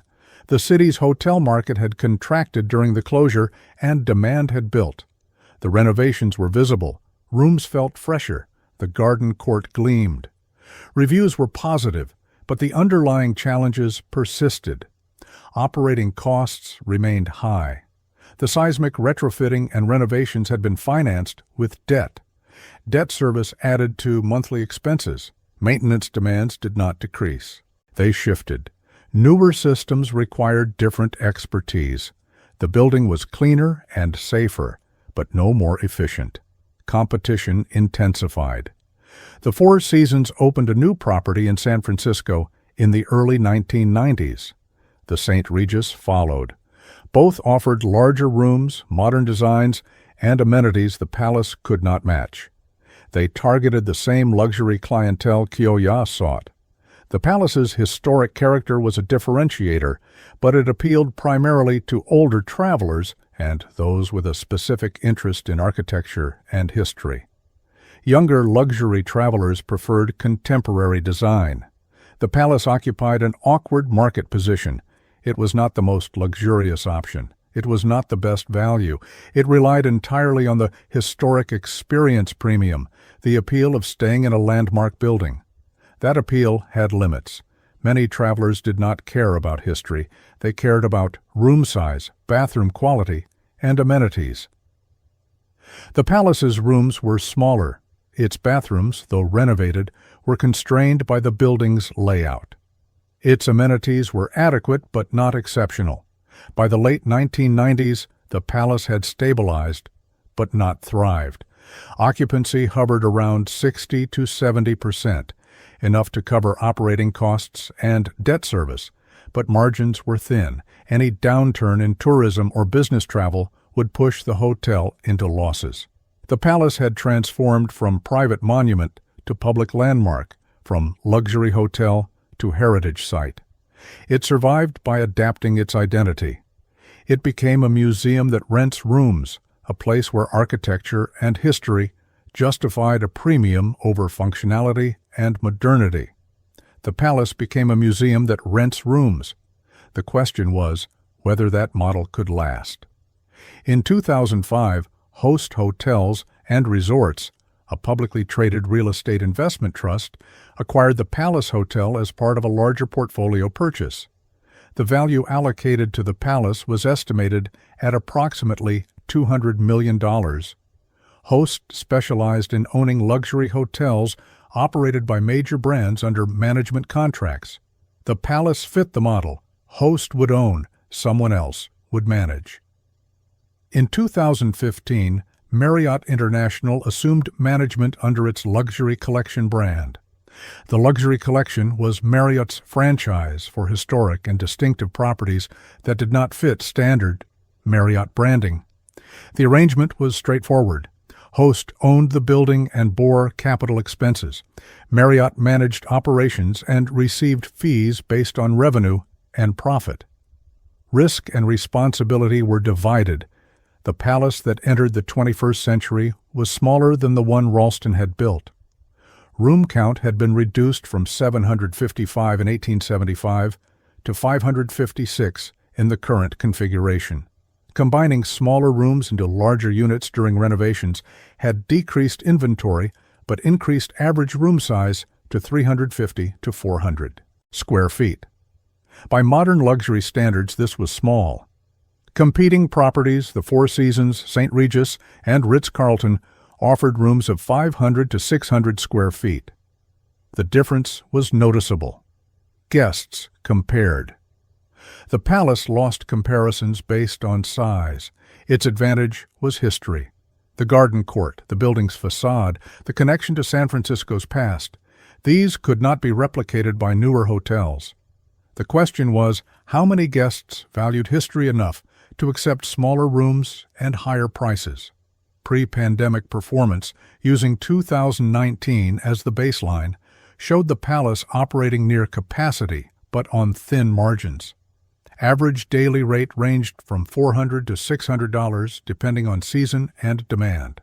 Occupancy ran 70 to 75%, occasionally reaching 85% during peak periods. Revenue per available room, the industry's key metric, ranged from $280 to $510. These figures placed the palace in the upper tier of San Francisco hotels, but not at the top. Annual revenue totaled approximately $70 to $90 million. Operating costs, wages, utilities, supplies, routine maintenance, insurance, and taxes consumed $50 to $65 million. The gap, $15 to $25 million, covered debt service, capital expenditures, and returns to ownership. Profit margins were slim. A sustained drop in occupancy of even 10 percentage points would erase profitability. Property taxes in San Francisco were among the nation's highest. The palace paid $4 to $6 million annually. The city assessed the property based on its value as a going concern, not on its constrained utility as a landmarked building. Taxes reflected market value without accounting for the restrictions that limited the owner's options. Insurance was similarly expensive. Earthquake coverage, essential given the building's location and history, cost $2 to $3 million annually. Premiums reflected the building's age, its foundation on unstable soil, and the high replacement cost. Insurers understood that a major earthquake could render the building a total loss. They priced policies accordingly. Maintenance capital expenditures, separate from operating costs, ran $3 to $5 million annually. These covered replacements and upgrades that extended beyond routine repairs. Roofs, windows, HVAC components, plumbing risers, electrical panels, elevators, all required periodic replacement. The building was over 110 years old. Systems installed in 1909 were long past their design life. Even components added during later renovations were aging. The capital demands never stopped. The workforce numbered 350 to 450 employees, depending on season and occupancy. Housekeepers, front desk staff, engineers, kitchen workers, servers, and management composed the roster. Unite Here Local 2, the hospitality. Workers' Union represented most non-management employees. Union contracts mandated wages and benefits that were higher than non-union properties, but still insufficient for San Francisco's cost of living. Housekeepers earned $20 to $25 per hour. Front desk staff earned $18 to $22. In a city where median rent for a one-bedroom apartment exceeded $3,000 per month, these wages did not support independent living. Workers commuted from outlying areas, sometimes 2 hours each way. Turnover was high. Training was constant. Service quality suffered. The contradiction was stark. The palace charged premium rates justified by luxury positioning. The staff who delivered that luxury could not afford to live in the city they served. Strikes and labor actions periodically disrupted operations. The hotel needed staff. Staff needed livable wages. The financial model could not accommodate both without erasing profits. Deferred maintenance accumulated despite annual capital spending. The building's single-pane historic windows, required by landmark designation, were energy inefficient. Heat escaped in winter, fog and wind penetrated. Replacing them with modern insulated glass would improve efficiency but was prohibited. The windows had to be maintained as original. The HVAC system was a patchwork. Components from different eras, 1909 steam heat, 1950s additions, 1980s upgrades, and 2000-era replacements, coexisted awkwardly. No unified system existed. Each section required specialized knowledge. Parts were scarce. Efficiency was poor. Energy costs were disproportionately high. Plumbing from 1909 was failing in sections. Pipes, buried in walls and floors, corroded and leaked. Accessing them required opening walls, displacing guests, and closing rooms. Repairs proceeded incrementally, addressing failures as they occurred, rather than replacing entire systems. The approach was reactive and expensive. A comprehensive replumbing would cost tens of millions and require closing the hotel for months. Neither the owner nor the management company was willing to commit. Seismic vulnerability remained unresolved. The 1909 steel frame and the 1991 retrofitting had improved the building's earthquake resistance, but current engineering standards were more stringent. A full retrofit to meet modern codes would cost an estimated $50 to $100 million. The work would require extensive structural intervention, possibly closing the hotel during construction. No funding mechanism existed. The owner faced a dilemma: spend tens of millions with no immediate return, or accept the risk. The foundation was also questioned. Engineers understood that the site, built on bay mud and hydraulic fill, was rated very high for liquefaction risk by the United States Geological Survey. In a major earthquake, the soil could lose strength and behave like liquid.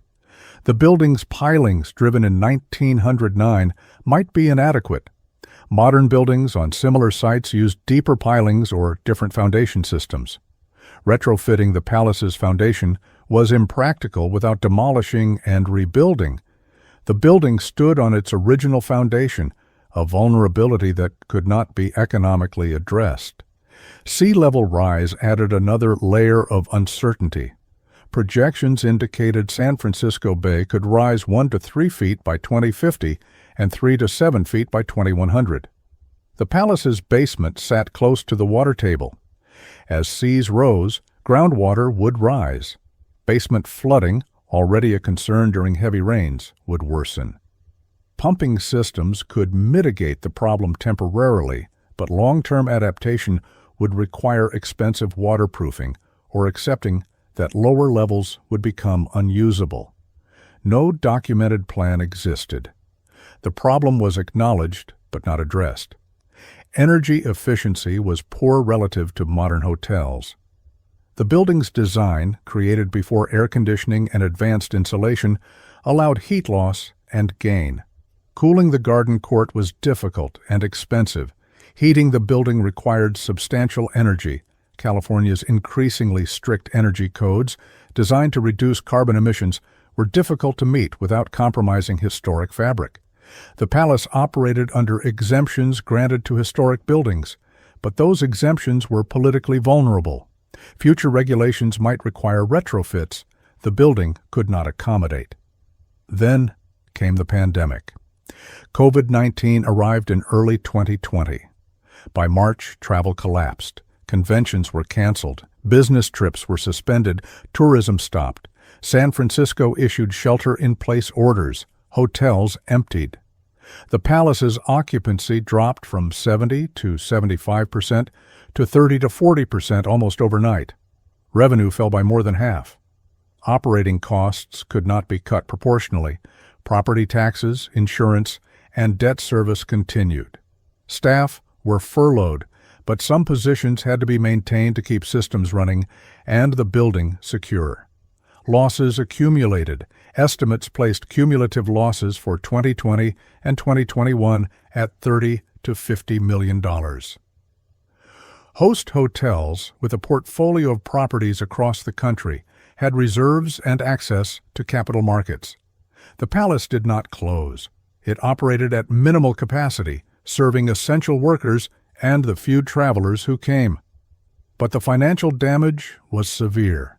Recovery, when it began in late 2021, was slow. By 2024, the palace had not returned to pre-pandemic performance.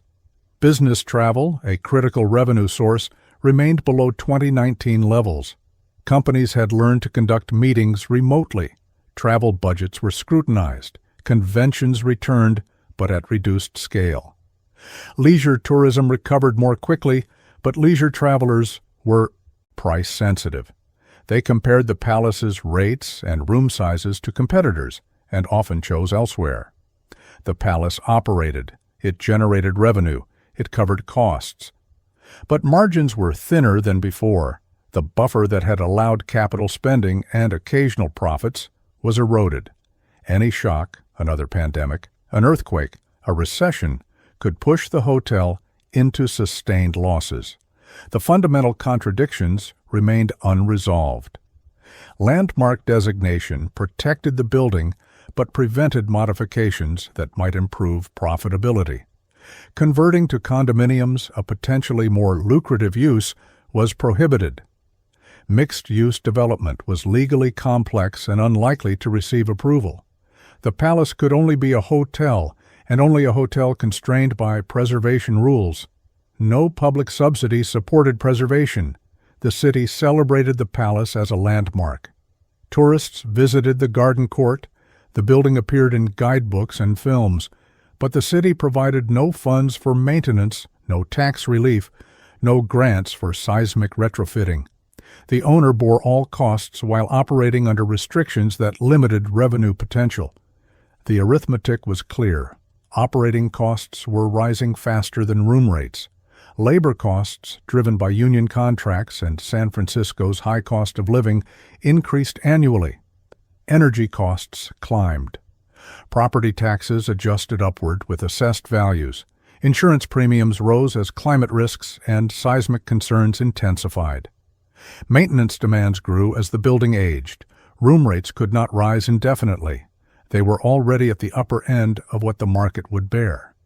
Raising them further risked losing guests to competitors with larger rooms and modern amenities. Occupancy was near its practical maximum. 75 to 80% was achievable. Higher occupancy was difficult in a building where rooms required significant turnover time and maintenance.